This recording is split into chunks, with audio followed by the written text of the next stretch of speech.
Hi, I'm Firewalker, and welcome to my second video in the Free and Honest Why I Left Christianity series. This is also my second video on the No True Scotsman Fallacy.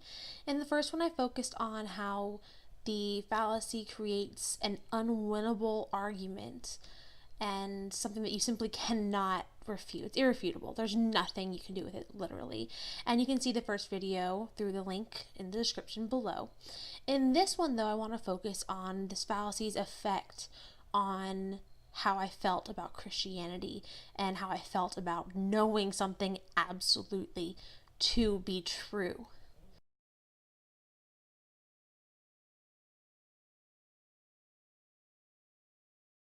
I asked some friends on Facebook to help me with this project, this video here, and I asked them 10 questions, just posted it right out on Facebook, and asked them to share their responses with me. They're going to be kept anonymous, and I would like everyone to please keep in mind that these are my friends. They are intelligent and kind people, and that while you may disagree with them, they put a lot of thought into this. I asked for yes or no answers. I got papers in return. They wrote their answers down respectfully. They cited Bible verses, etc. to support their position. They didn't just throw it out there. So even if we disagree, I want everything to be kept respectful. That being said, let's go ahead and take a look at the 10 questions I asked. Can you be a Christian and I picked 10 things just in order to keep it nice and short that I felt might get a decent range in answers, considering that I was asking people who primarily live in the Bible Belt. So I had a guess as to what some answers might be, but actually I was surprised, happily surprised, pleasantly surprised by how moderate the answers were and well thought out, understanding. And there wasn't a whole lot of No True Scotsman really going on. There was a lot of, well, I personally don't understand how, but it's between them and God, which I think is really going to be the best way for Christians to handle things that maybe they don't necessarily agree with, but drawing the line saying they're not a Christian is a little harsh. So I want to go ahead and take a look at the results and highlight a couple of the answers that I thought were interesting or offered some perspective, and then I will go into how the No True Scotsman Fallacy affected me specifically.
And so there you have some highlights of the answers that I got for that questionnaire. And I think it's really interesting that only 8 people participated, and yet the answers were still incredibly different, even though they're coming from almost the exact same locations, like all right packed in there. Around near where I'm living. These people grew up on my street or went to my school or were my teachers, etc. And yet these answers are so different. And I really expected that they'd be more similar than they were, but I think that really helps to prove the point in that it seems like everybody has a completely different opinion, many of which are equally well founded and consider that to be the truth. Some people already understand, this is my understanding of it so far, but I could be wrong. A couple people said, it's not my place to judge. And if more Christians had that mindset, I think that the opinion of Christians would change in America, at least, and maybe even worldwide. I think that would have a drastic effect on relations in between religions if we all think that, I might be wrong. The idea that other people think they were just as right as I thought I was right was completely novel to me. Complete paradigm shift when I realized that other people would think about me the same way I thought about them. It's obvious. Why can't you see it? This is clearly the truth. And then I realized that it was completely conceited and arrogant of me to think that in the couple of thousand years since Christianity started, that I would have and understand the absolute truth. And the absolute truth just happened to be everything that I believed. And I didn't really consider the part where I could be wrong. And that there are people even more educated than me who had really devoted their lives to this, who still disagree. And yet I would pick something that I thought was the truth and then be absolutely certain that it was the absolute truth and just cling to it. And it was so hard to let any of that change because the idea of that not being the truth just didn't I didn't even know how to deal with that. I didn't know how to deal with there not being absolutes and things that we could absolutely know. I like things to be black or white, absolutely yes or no, right or wrong. I like things to be obvious, and I didn't like the unknown. It really bothered me. So the No True Scotsman Fallacy was really life changing for me as I began to notice it more and more around me. And with that, as I realized that, you know what, I could be wrong about some of these things, and who am I to be able to know whether someone is a Christian or not, going to heaven or hell? Like, who made me Jesus? When do I get to decide? Why do I even have an opinion on whether someone is Christian or not? It doesn't really matter because it's not up to me. And I think some people miss that. I think that would also have a drastic change, is the idea that, you know what, it's really none of my business, and I didn't make the rules, and I'm not the only one with an opinion on the rules, and I could be wrong. Life-changing stuff. So I think that it would be best to not treat things as if they are the absolute truth, that you know, that it cannot change. I mean, just how does that work?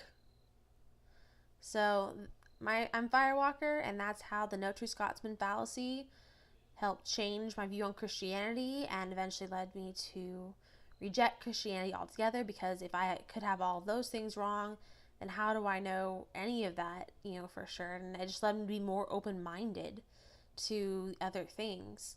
Please comment down below and let me know your thoughts. How has the No True Scotsman Fallacy worked in your life? Has it helped your walk with Christ? Has it hurt your walk with Christ? Did it lead you to renounce Christianity or make it stronger? When have you noticed other people using it? When have you noticed yourself using it? There is so much there with just this one topic. I would love to hear your thoughts in the comments down below. The link to my first video on the No True Scotsman Fallacy and more the debate setting and how it creates an unwinnable and irrefutable argument is in the description down below. Please like, comment, rate, subscribe, and share. And of course, you can also find me on Facebook. Thank you to anyone watching this who participated in the survey. I very much appreciate you taking the time and the thought and the effort and some research into it. I hope you liked the video. I'm interested in hearing your thoughts as well. If you don't want to comment down below, you can always message me on Facebook. I look forward to seeing you guys for some more free and honest why I left Christianity in this series and all the other projects. Thank you for watching.